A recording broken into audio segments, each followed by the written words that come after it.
ദിനവൃത്താന്തം 12-ാം അധ്യായം. കീശിന്റെ മകനായ ശൗലിന്റെ നിമിത്തം ദാവീദ് ഒളിച്ചു പാർത്തിരുന്നപ്പോൾ സിഗ്ലാഗിൽ അവന്റെ അടുക്കൽ വന്നവർ ആവിത്. അവർ വീരന്മാരുടെ കൂട്ടത്തിൽ അവന് യുദ്ധത്തിൽ തുണ ചെയ്തു. അവർ വില്ലാളികളും വലം കൈകൊണ്ട് ഇടം കൈകൊണ്ടും കല്ലെറിയുവാൻ വില്ലുകൊണ്ട് അമ്പെയ്യുവാനും സമർത്ഥന്മാരായിരുന്നു.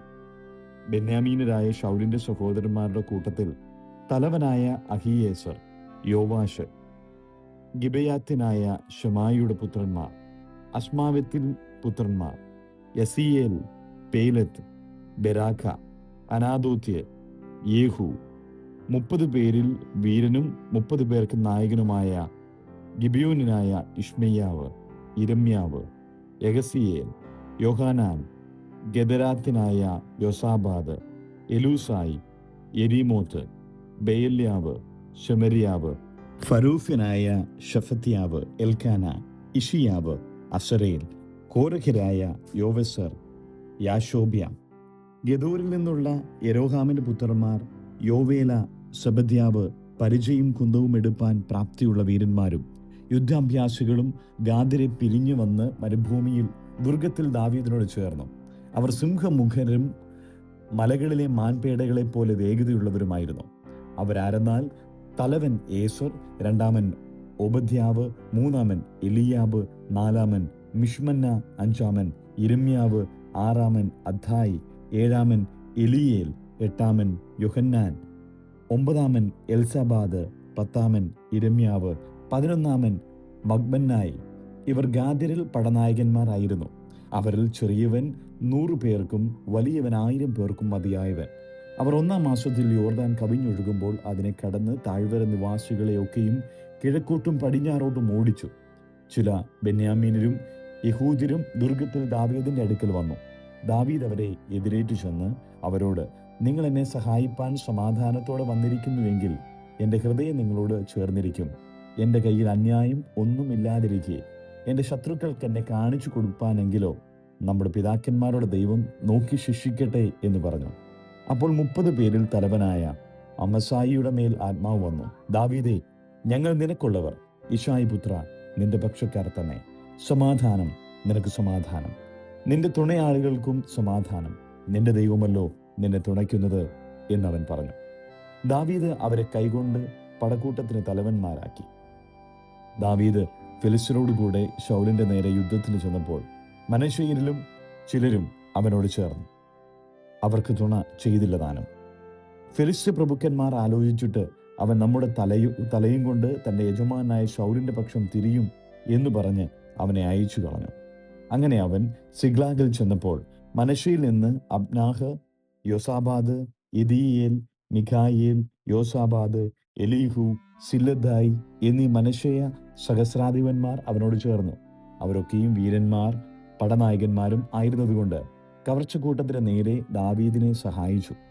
ദാവീദിനെ സഹായിക്കേണ്ടതിന് ദിവസം പ്രതി ആളുകൾ അവന്റെ അടുക്കൽ വന്ന് ഒടുവിൽ ദൈവത്തിന്റെ സൈന്യം പോലെ വലിയൊരു സൈന്യമായി തീർന്നു. യഹോവയുടെ വചനപ്രകാരം ശൗലിന്റെ രാജ്യത്വം ദാവീദിന് ആക്കുവാൻ യുദ്ധസന്നദ്ധരായി ഹെബ്രോനിൽ അവന്റെ അടുക്കൽ വന്ന തലവന്മാരുടെ സംഖ്യകളാവിത്.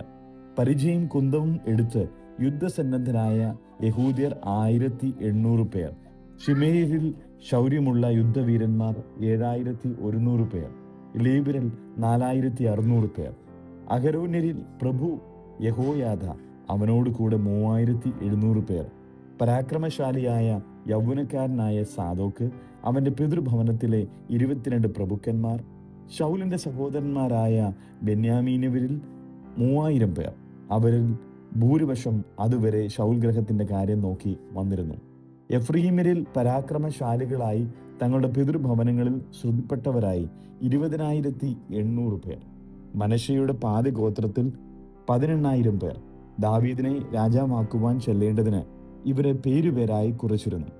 ഇസ്സാഖാര്യരിൽ ഇസ്രയേൽ ഇന്നത് ചെയ്യണം എന്ന് അറിയുവാൻ തക്കവണ്ണം കാലജ്ഞന്മാരായ തലവന്മാർ 200 പേർ. അവരുടെ സഹോദരന്മാരൊക്കെയും അവരുടെ കൽപ്പനയ്ക്ക് വിധേയരായിരുന്നു. സെബൂലിനിൽ നിന്ന് യുദ്ധസന്നദ്ധരായ സകലവിധ യുദ്ധായുധങ്ങളെ ധരിച്ചു നിരാനിരരായി ഐക്യമത്യത്തോടെ യുദ്ധത്തിന് പുറപ്പെട്ടവർ 50,000 പേർ. നഫ്താലിയിൽ നായകന്മാർ 1000 പേർ. അവരോടുകൂടെ പരിചയും കുന്തവും എടുത്തവർ 37,000 പേർ. ദാനിലിൽ യുദ്ധസന്നദ്ധർ 28,600 പേർ. ആശേരിൽ യുദ്ധസന്നദ്ധരായി പടയ്ക്കു പുറപ്പെട്ടവർ 40,000 പേർ. യോർദാന് അക്കരെ രൂബേന്യരിലും ഗാദ്യരിലും മനശ്ശെയുടെ പാതി ഗോത്രത്തിലും സകലവിധ യുദ്ധായുധങ്ങളോടുകൂടെ 1,20,000 പേർ. അണിനിരപ്പാൻ കഴിവുള്ള യോദ്ധാക്കളായ ഇവരെല്ലാവരും ദാവീദിനെ എല്ലാ ഇസ്രയേലിനും രാജാവാക്കേണ്ടതിന് ഏകാഗ്ര മനസ്സോടെ ഹെബ്രോനിലേക്ക് വന്നു. ശേഷമുള്ള ഇസ്രയേലും എല്ലാ ദാവീദിനെ രാജാവാക്കേണ്ടതിന് ഐക്യമെത്തിപ്പെട്ടിരുന്നു. അവർ അവിടെ ഭക്ഷിച്ചും പാനം ചെയ്തും കൊണ്ട് ദാവീദിനോട് കൂടെ 3 ദിവസം പാർത്തു. അവരുടെ സഹോദരന്മാർ അവർക്ക് വേണ്ടി വട്ടം കൂട്ടിയിരുന്നു. ഇസ്രയേലിൽ സന്തോഷമുണ്ടായിരുന്നതുകൊണ്ട് സമീപവാസികൾ ഇസാഖാർ, സെബൂലൂൻ, നഫ്താലി എന്നിവർ കൂടെ കഴുതപ്പുറത്തും ഒട്ടകപ്പുറത്തും കോവർ കഴുതപ്പുറത്തും കാളപ്പുറത്തും അപ്പം, മാവ്, അത്തിപ്പഴക്കട്ട, ഉണക്കമുന്തിരിപ്പഴം, വീഞ്ഞ്, എണ്ണ എന്നിവയും കാളകളെയും വളരെ ആടുകളെയും കൊണ്ടുവന്നു. 1 ദിനവൃത്താന്തം 13-ാം അധ്യായം. ദാവീദ് സഹസ്രാധിപന്മാരോടും ശതാധിപന്മാരോടും സകല നായകന്മാരോടും ആലോചിച്ച ശേഷം ഇസ്രായേലിലെ സർവ്വസഭയോടും പറഞ്ഞത്, നിങ്ങൾക്ക് സമ്മതവും നമ്മുടെ ദൈവമായ യഹോവയ്ക്ക് ഹിതവുമാകുന്നുവെങ്കിൽ നാം ഇസ്രായേൽ ദേശത്ത് എല്ലായിടവുമുള്ള നമ്മുടെ ശേഷം സഹോദരന്മാരും അവരോടുകൂടെ പുൽപ്പുറങ്ങളുള്ള പട്ടണങ്ങളിൽ പാർക്കുന്ന പുരോഹിതന്മാരും ലേവ്യരും നമ്മുടെ അടുക്കൽ വന്നുകൂടേണ്ടതിന് എല്ലായിടവും ആളയക്കുക. നമ്മുടെ ദൈവത്തിന്റെ പെട്ടകം വീണ്ടും നമ്മുടെ അടുക്കൽ കൊണ്ടുവരിക. ശൗലിന്റെ കാലത്ത് നാം അതിനെ ഗണ്യമാക്കിയില്ലല്ലോ. ഈ കാര്യം സകല ജനത്തിനും ബോധിച്ചതുകൊണ്ട് അങ്ങനെ തന്നെ ചെയ്യണമെന്ന് സർവ്വസഭയും പറഞ്ഞു. ഇങ്ങനെ ദാവീദ് ദൈവത്തിന്റെ പെട്ടകം കിര്യത്ത് യെയാരീമിൽ നിന്ന് കൊണ്ടുവരേണ്ടതിന് മിസ്രയീമിലെ ഷീഹോർ തുടങ്ങി ഹമാത്ത് പ്രദേശം വരെയുള്ള എല്ലാ ഇസ്രായേലിനെയും കൂട്ടിവരുത്തി. കെരൂബുകളുടെ മധ്യേ അധിവസിക്കുന്ന യഹോവയായ ദൈവത്തിന്റെ തിരുനാമം വിളിക്കപ്പെട്ടിരുന്ന പെട്ടകം കൊണ്ടുവരേണ്ടതിന് ദാവീദും ഇസ്രായേലൊക്കെയും യഹൂദയോട് ചേർന്ന് കിര്യത്ത് യെയാരീം എന്ന ബയാലയിൽ ചെന്നു. അവർ ദൈവത്തിന്റെ പെട്ടകം അബീനാദാബിൽ വീട്ടിൽ നിന്ന് എടുത്ത് ഒരു പുതിയ വണ്ടിയിൽ കയറ്റി. ഉസയും അഹ്യോയും വണ്ടി തെളിച്ചു. ദാവീദും എല്ലാ ഇസ്രായേലും ദൈവത്തിന്റെ സന്നിധിയിൽ പൂർണ്ണ ശക്തിയോടെ പാട്ടുപാടിയും കിന്നരം, വീണ, തപ്പ്, കൈത്താളം, കാഹളം എന്നീ വാദ്യങ്ങൾ ഘോഷിച്ചുകൊണ്ട് നൃത്തം ചെയ്തു. അവർ കീദോൻ കളത്തിന് സമീപമെത്തിയപ്പോൾ കാള വിരണ്ടതുകൊണ്ട് ഉസ്സ പെട്ടകം പിടിപ്പാൻ കൈനീട്ടി. അപ്പോൾ യഹോവയുടെ കോപം ഉസ്സയുടെ നേരെ ജ്വലിച്ചു. അവൻ തന്റെ കൈ പെട്ടകത്തിലേക്ക് നീട്ടിയതുകൊണ്ട് അവനെ ബാധിച്ചു. അവൻ അവിടെ ദൈവസന്നദ്ധയിൽ മരിച്ചുപോയി. യഹോവ ഉസ്സയെ ഛേദിച്ച ഛേദനിമിത്തം ദാവീദിന് വ്യസനമായി. അവൻ ആ സ്ഥലത്തിന് പേരസ് ഉസ്സ എന്ന് പേർ വിളിച്ചു. ഇന്ന് വരെയും പറഞ്ഞു വരുന്നു. അന്ന് ദാവീദ് ദൈവത്തെ ഭയപ്പെട്ടു പോയി. ഞാൻ ദൈവത്തിന്റെ പെട്ടകം എങ്ങനെ എൻ്റെ അടുക്കൽ കൊണ്ടുവരേണ്ടു എന്ന് പറഞ്ഞു. അങ്ങനെ ദാവീദ് പെട്ടകം തൻ്റെ അടുക്കൽ ദാവീദിന്റെ നഗരത്തിൽ കൊണ്ടുവരാതെ ഗിത്യനായ ഓബേദ് എദോമിന്റെ വീട്ടിലേക്ക് മാറ്റിക്കൊണ്ടുപോയി. ദൈവത്തിന്റെ പെട്ടകം ഓബേദ് എദോമിന്റെ കുടുംബത്തോടുകൂടെ 3 മാസം അവന്റെ വീട്ടിലിരുന്നു. യഹോവ ഓബേദ് എദോമിന്റെ കുടുംബത്തെയും അവനുള്ള സകലത്തെയും അനുഗ്രഹിച്ചു. 1 ദിനവൃത്താന്തം 14-ാം അധ്യായം. രാജാവായ ഹീരാം ദാവീദിന്റെ അടുക്കൽ ദൂതന്മാരെയും അവനൊരു അരമന പണിയേണ്ടതിന് ദൈവദാരുക്കളെയും കൽപ്പണിക്കാരെയും ആശാരിമാരെയും അയച്ചു. യഹോവയുടെ ജനമായ ഇസ്രായേൽ നിമിത്തം തന്റെ രാജ്യത്വം ഉന്നതി പ്രാപിച്ചതിനാൽ തന്നെ യഹോവ ഇസ്രായേലിന് രാജാവായി സ്ഥിരപ്പെടുത്തിയെന്ന് ദാവീദിന് മനസ്സിലായി. ദാവീദ് യെരൂശലേമിൽ വെച്ച് വേറെയും ഭാര്യമാരെ പരിഗ്രഹിച്ചു. വളരെ പുത്രന്മാരെയും പുത്രിമാരെയും ജനിപ്പിച്ചു. യെരൂശലേമിൽ വെച്ച് അവന് ജനിച്ച മക്കളുടെ പേരുകളാവിത്: ശമൂവ, ശോബാബ്, നാഥാൻ, ശലോമോൻ, ഇബ്ഹാർ, എലീഷുവ, എൽപെലേത്ത്, നോഗഹ്, നേഫഹ്, യാഫിയ, എലീഷാമ, ബെല്യാദ, എലീഫെലേത്ത്. ദാവീദ് എല്ലാ ഇസ്രായേലിലും രാജാവായി അഭിഷേകം കഴിഞ്ഞു എന്ന് ഫെലിസ്ത്യർ കേട്ടപ്പോൾ ഫെലിസ്ത്യരൊക്കെയും ദാവീദിനെ പിടിപ്പാൻ ചെന്നു. ദാവീദ് അത് കേട്ട് അവരുടെ മുമ്പിൽ നിന്ന് ഒഴിഞ്ഞുപോയി. ഫെലിസ്ത്യർ വന്ന് രഫായിം താഴ്വരയിൽ പരന്നു. അപ്പോൾ ദാവീദ് ദൈവത്തോട്, ഞാൻ ഫെലിസ്ത്യരുടെ നേരെ പുറപ്പെടണമോ?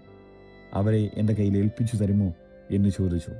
യഹോവ അവനോട്, പുറപ്പെടുക, ഞാൻ അവരെ നിന്റെ കയ്യിൽ ഏൽപ്പിക്കും എന്ന് പറഞ്ഞു. അങ്ങനെ അവർ ബാൽ പെരാസീമിൽ ചെന്നു. അവിടെ വെച്ച് ദാവീദ് അവരെ തോൽപ്പിച്ചു.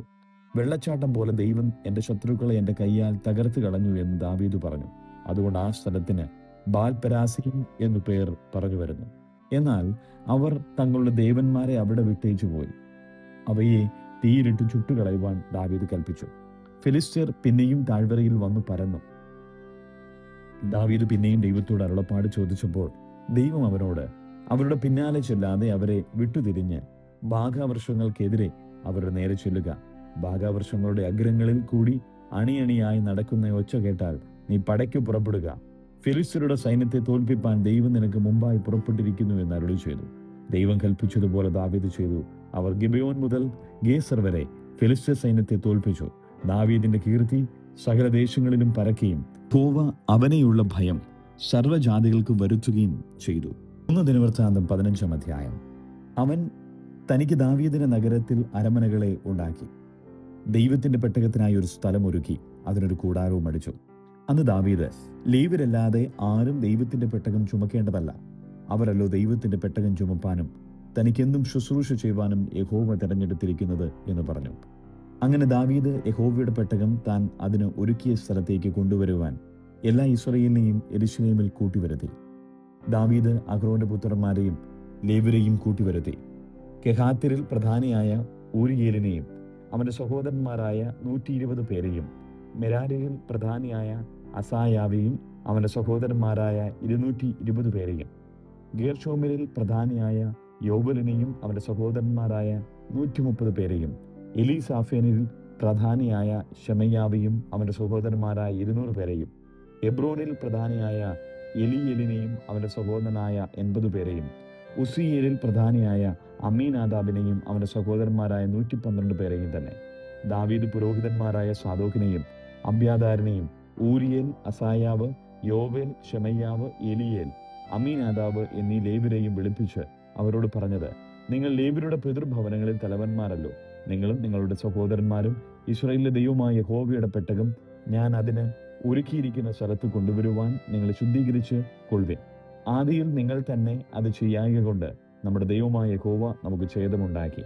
നാം അവനെ നിയമപ്രകാരമല്ലല്ലോ അന്വേഷിച്ചത്. അങ്ങനെ പുരോഹിതന്മാരും ലേവ്യരും ഇസ്രായേലിന്റെ ദൈവമായ യഹോവയുടെ പെട്ടകം കൊണ്ടുവരുവാൻ തങ്ങളെ തന്നെ ശുദ്ധീകരിച്ചു. ലേവ്യരുടെ പുത്രന്മാർ യഹോവയുടെ വചനപ്രകാരം മോശ കൽപ്പിച്ചതുപോലെ ദൈവത്തിന്റെ പെട്ടകത്തെ അതിന്റെ തണ്ടുകൾ തങ്ങളുടെ ചുമലിൽ കൊണ്ട് ചുമന്നു. പിന്നെ ദാവീദ് ലേവ്യരിൽ പ്രധാനന്മാരോട് വീണ, കിന്നരം, കൈത്താളം എന്നീ വാദ്യങ്ങളാൽ സന്തോഷനാദം ഉച്ചത്തിൽ ധ്വനിപ്പിക്കേണ്ടതിന് സംഗീതക്കാരായ തങ്ങളുടെ സഹോദരന്മാരെ നിർത്തുവാൻ കൽപ്പിച്ചു. അങ്ങനെ ലേവ്യർ യോവേലിന്റെ മകനായ ഹെമാനെയും അവന്റെ സഹോദരന്മാരിൽ ബെരക്യാവിന്റെ മകനായ ആസാഫിനെയും അവരുടെ സഹോദരന്മാരായ മെരാര്യരിൽ കൂശായാവിന്റെ മകനായ ഏഥാനെയും അവരോടുകൂടെ 2-ാം തരത്തിലെ തങ്ങളുടെ സഹോദരന്മാരായ സഖര്യാവ്, ബെൻ, യാസിയേൽ, ഷെമീരാദ്മോത്ത്, യെഹിയേൽ, ഉന്നി, ഉലിയാബ്, ബെനായാവ്, മയസേയാവ്, മദ്ധീദ്യാവ്, എലീഫലേഫും, മിഗ്നയാവ്, ഓബേദെദോം, യെയീയേൽ എന്നിവരെ വാതിൽ കാവൽക്കാരായി നിയമിച്ചു. സംഗീതക്കാരായ ഹേമാനും ആസാഫും ഏതാനും താമ്രം കൊണ്ടുള്ള കൈത്താളങ്ങളെയും സഖര്യാവ്, അസിയേൽ, രമീമാമോത്ത്, യെഹിയേൽ, ഉന്നി, എലിയാബ്, മയസയാബ്, ബെനായാവ് എന്നിവർ അലാമോത്ത് രാഗത്തിൽ വീണകളെയും ധ്വനിപ്പിപ്പാനും മദ്യാവ്, എലീഫെലേഫു, മിഗ്നേയാവ്, ഓബേദെദോം, യെയീയേൽ, അസസ്യാവ് എന്നിവർ ഷെമീനീത്ത് രാഗത്തിൽ കിന്നരം വായിപ്പാനും നിയമിക്കപ്പെട്ടിരുന്നു. വാഹകന്മാരായ ലേവ്യരിൽ പ്രധാനിയായ കെനന്യാവ് പെട്ടകം വഹിക്കുന്നതിന് മേൽവിചാരകനായിരുന്നു. അവൻ അതിനെ സമർത്ഥനായിരുന്നു. ബെരക്യാവ്, എൽക്കാനയും പെട്ടകത്തിന് വാതിൽ കാവൽക്കാരായിരുന്നു. ശെബന്യാവ്, യോഷാഫാത്ത്, നെഥനയേൽ, അമസായി, സഖര്യാവ്, ബെനായാവ്, എലയാസർ എന്നീ പുത്രന്മാർ ദൈവത്തിന്റെ പെട്ടകത്തിന് മുമ്പിൽ കാഹളം ഊതി. ഓബേദെദോമും യെഹിയാവും പെട്ടകത്തിന് വാതിൽ കാവൽക്കാരായിരുന്നു. ഇങ്ങനെ ദാവീദും ഇസ്രായേൽ മൂപ്പന്മാരും സഹസ്രാധിപന്മാരും യഹോവയുടെ നിയമപ്പെട്ടകം ഓബേദെദോമിന്റെ വീട്ടിൽ നിന്ന് സന്തോഷത്തോടെ കൊണ്ടുവരുവാൻ പോയി. യഹോവയുടെ പെട്ടകത്തിന്റെ വാഹകന്മാരായ ലേവ്യർക്ക് ദൈവം സഹായിച്ചതുകൊണ്ട് അവർ 7 കാളയെയും 7 ആട്ടുകൊറ്റനെയും യാഗം കഴിച്ചു. ദാവീദും പെട്ടക വാഹകന്മാരായ ലേവ്യന്മാരൊക്കെയും സംഗീതക്കാരും സംഗീതക്കാരന്മാരോടുകൂടെ വാഹന പ്രമാണിയായ കെനാന്യനും ക്ഷണപടം കൊണ്ടുള്ള അങ്കി ധരിച്ചു. ദാവീദ് ക്ഷണം കൊണ്ടുള്ള ഏഫൂദ് ധരിച്ചു. അങ്ങനെ ഇസ്രായേലൊക്കെയും ആർപ്പോടും കാഹളനാദത്തോടും തൂര്യങ്ങളുടെയും കൈത്താളങ്ങളുടെയും ധ്വനിയോടും കൂടെ കിന്നരവും വീണയും വായിച്ചുകൊണ്ട് യഹോവയുടെ നിയമപ്പെട്ടകം കൊണ്ടുവന്നു. എന്നാൽ യഹോവയുടെ നിയമപ്പെട്ടകം ദാവീദിന്റെ നഗരത്തിലെത്തിയപ്പോൾ ശൗലിന്റെ മകളായ മീഖൽ കിളിവാതിൽ കൂടി നോക്കി. ദാവീദ് രാജാവ് നൃത്തം ചെയ്യുന്നതും പാടുന്നതും കണ്ട് ഹൃദയത്തിൽ അവനെ നിന്ദിച്ചു. ദിനവൃത്താന്തം 16-ാം അധ്യായം. ഇങ്ങനെ അവർ ദൈവത്തിന്റെ പെട്ടകം കൊണ്ടുവന്ന് ദാവീദ് അതിനായിട്ട് അടിച്ചിരുന്ന കൂടാരത്തിനകത്ത് വെച്ചു. പിന്നെ അവർ ദൈവത്തിന്റെ സന്നിധിയിൽ ഹോമയാഗങ്ങളും സമാധാന യാഗങ്ങളും കഴിച്ചു. ദാവീദ് ഹോമയാഗവും സമാധാന യാഗങ്ങളും കഴിച്ചു തീർന്ന ശേഷം ജനത്തെ യഹോവയുടെ നാമത്തിൽ അനുഗ്രഹിച്ചു. അവൻ ഇസ്രയേലിൽ ഓരോ പുരുഷനും സ്ത്രീക്കും ആളൊന്നിന് ഒരപ്പവും ഒരു ഖണ്ഡം ഇറച്ചിയും ഒരു മുന്തിരിങ്ങ കട്ടയും വീതം വിഭാഗിച്ചു കൊടുത്തു. അവൻ യഹോവയുടെ പെട്ടകത്തിന് മുമ്പിൽ ഇസ്രയേലിന്റെ ദൈവമായ യഹോവയുടെ കീർത്തനവും വന്ദനവും സ്തോത്രവും ചെയ്യുവാൻ ലേവ്യരിൽ നിന്ന് ശുശ്രൂഷകന്മാരെ നിയമിച്ചു. ആസാഫ് തലവൻ, രണ്ടാമൻ സഖര്യാവ്, പിന്നെ യെയീയേൽ, ഷെമീരാമോത്ത്, യെഹീയേൽ, മദ്യാവ്, എലിയാബ്, ബെനായാബ്, ഓബേദെദോം, യെയീയേൽ എന്നിവർ വീണയും കിന്നരവും വായിച്ചു. ആസാഫ് കൈത്താളവും കൊട്ടി. പുരോഹിതന്മാരായ ബെനായാവും യഹസീയേലും ദൈവത്തിന്റെ നിയമപെട്ടകത്തിന്റെ മുമ്പിൽ നിരന്തരം കാഹളമൂതി. അന്ന് ആ ദിവസം തന്നെ ദാവീദ് ആസാഫും തന്റെ സഹോദരന്മാരും മുഖാന്തരം യഹോവയ്ക്ക് സ്തോത്രം ചെയ്യേണ്ടതിന് ആദ്യം നിയമിച്ചതെന്തെന്നാൽ, യഹോവയ്ക്ക് സ്തോത്രം ചെയ്ത് അവന്റെ നാമത്തെ ആരാധിപ്പിൻ, ജാതികളുടെ ഇടയിൽ അവന്റെ പ്രവൃത്തികളെ അറിയിപ്പിൻ, അവനെ പാടി കീർത്തനം ചെയ്യുവിൻ, അവന്റെ അത്ഭുതങ്ങളെയൊക്കെയും വർണ്ണിപ്പിൻ, അവന്റെ വിശുദ്ധ നാമത്തിൽ പുകഴുവിൻ. യഹോവയെ അന്വേഷിക്കുന്നവരുടെ ഹൃദയം സന്തോഷിക്കട്ടെ. യഹോവയും അവന്റെ ശക്തിയും തേടുവിൻ, അവന്റെ മുഖം നിരന്തരം അന്വേഷിപ്പിൻ. അവന്റെ ദാസനായ ഇസ്രായേലിന്റെ സന്താനമേ, അവന്റെ വൃതന്മാരായ യാക്കോബ് പുത്രന്മാരെ, അവൻ ചെയ്ത അത്ഭുതങ്ങളും അരുളി ചെയ്ത അടയാളങ്ങളും വിധികളും ഓർത്തുകൊള്ളുവിൻ. അവനല്ലോ നമ്മുടെ ദൈവമായ യഹോവ. അവന്റെ ന്യായവിധികൾ സർവ്വഭൂമിയിലുമുണ്ട്. അവന്റെ വചനം 1000 തലമുറയോളവും, അവന്റെ നിയമം എന്നേക്കും ഓർത്തുകൊള്ളുവിൻ. അബ്രഹാമിനോട് അവൻ ചെയ്ത നിയമവും യിസ്ഹാക്കിനോട് ചെയ്ത സത്യവും തന്നെ. അതിനെ അവൻ യാക്കോബിന് ഒരു പ്രമാണമായും ഇസ്രായേലിന് ഒരു ശാശ്വത നിയമമായും ഉറപ്പിച്ചു. ഞാൻ നിനക്ക് അവകാശമായി കനാൻ ദേശത്തെ തരും എന്ന് കൽപ്പിച്ചു. നിങ്ങൾ എണ്ണം കുറഞ്ഞ ചുരുക്കം പേരും അവിടെ പരദേശികളും ആയിരിക്കുമ്പോഴും അവർ ഒരു ജാതിയെ വിട്ട് മറ്റൊരു ജാതിയിലേക്കും ഒരു രാജ്യം വിട്ട് മറ്റൊരു വംശത്തിലേക്കും പോകുമ്പോഴും ആരും അവരെ പീഡിപ്പിപ്പാൻ അവൻ സമ്മതിച്ചില്ല. അവർ നിമിത്തം രാജാക്കന്മാരെയും ശാസിച്ചത്, എന്റെ അഭിഷിക്തന്മാരെ തൊടരുത്, എന്റെ പ്രവാചകന്മാർക്ക് ദോഷം ചെയ്യുകയും അരുത്. സർവഭൂമികളുമേ യഹോവയ്ക്ക് പാടുവിൻ, നാൾക്കുനാൾ അവന്റെ രക്ഷയെ പ്രസ്താവിപ്പീൻ. ജാതികളുടെ നടുവിൽ അവന്റെ മഹത്വവും സർവവംശങ്ങളുടെയും മധ്യേ അവന്റെ അത്ഭുതങ്ങളും കഥിപ്പിൻ. യഹോവ വലിയവനും അത്യന്തം സ്തുത്യനും സർവ്വദേവന്മാരിലും അതിഭയങ്കരനുമല്ലോ. ജാതികളുടെ സകല ദേവന്മാരും വിഗ്രഹങ്ങളത്രേ. യഹോവയോ ആകാശത്തെ ചമച്ചവൻ. യശസ്സും തേജസ്സും അവന്റെ സന്നിധിയിലും ബലവും ആനന്ദവും അവന്റെ വാസസ്ഥലങ്ങളിലും ഉണ്ട്. ജാതികളുടെ കുലങ്ങളെ യഹോവയ്ക്ക് കൊടുപ്പിൻ, യഹോവയ്ക്ക് അവന്റെ നാമത്തിന് മഹത്വം കൊടുപ്പിൻ. കാഴ്ചയുമായി അവന്റെ സന്നിധിയിൽ ചെല്ലുവിൻ, വിശുദ്ധ ഭൂഷണം ധരിച്ചുകൊണ്ട് യഹോവയെ നമസ്കരിപ്പിൻ. സർവഭൂമിയെ അവന്റെ സന്നിധിയിൽ നടുങ്ങുക. ഭൂതലം കുലുങ്ങാതെ വണ്ണം സ്ഥാപിതമാകുന്നു. സ്വർഗം ആനന്ദിക്കട്ടെ, ഭൂമി ഉല്ലസിക്കട്ടെ. യഹോവ വാഴുന്നു എന്ന് ജാതികളുടെ മധ്യയെ ഘോഷിക്കട്ടെ. സമുദ്രവും അതിന്റെ പൂർണ്ണതയും മുഴങ്ങട്ടെ, വയലും അതിലുള്ളതൊക്കെയും ആഹ്ലാദിക്കട്ടെ. അന്ന് വനത്തിലെ വൃക്ഷങ്ങൾ യഹോവയുടെ മുമ്പിൽ ആർക്കും. അവൻ ഭൂമിയെ വിധിപ്പാൻ വരുന്നുവല്ലോ. യഹോവയ്ക്ക് സ്തോത്രം ചെയ്യുവിൻ, അവൻ നല്ലവനല്ലോ, അവരത് എന്നേക്കുമുള്ളത്. ഞങ്ങളുടെ രക്ഷയായ ദൈവമേ, ഞങ്ങൾ രക്ഷിക്കണമേ. തിരുനാമത്തെ വാഴ്ത്തി നിന്റെ സ്തുതിയിൽ പുകഴുവാൻ ജാതികളുടെ ഇടയിൽ നിന്ന് വിടുവിച്ച് ശേഖരിക്കണമേ എന്ന് പറവൻ. ഇസ്രയേലിൽ ദൈവമായ യഹോവ എന്നും എന്നേക്കും വാഴ്ത്തപ്പെട്ടവൻ. സകല ജനവും ആമേൻ എന്ന് പറഞ്ഞ് യഹോവയെ സ്തുതിച്ചു. ഇങ്ങനെ പെട്ടകത്തിന് മുമ്പിൽ ദിവസം പ്രതിയുള്ള വേലയുടെ ആവശ്യം പോലെ നിത്യം ശുശ്രൂഷിക്കേണ്ടതിന് ആസാഫിനെയും അവന്റെ സഹോദരന്മാരെയും ഓബേദെദോമിനെയും അവരുടെ സഹോദരന്മാരായ 68 പേരെയും യഹോവയുടെ പെട്ടകത്തിന് മുമ്പിലും യെദൂദിന്റെ മകനായ ഓബേദെദോമിനെയും ഹോസയെയും വാതിൽ കാവൽക്കാരായി നിർത്തി.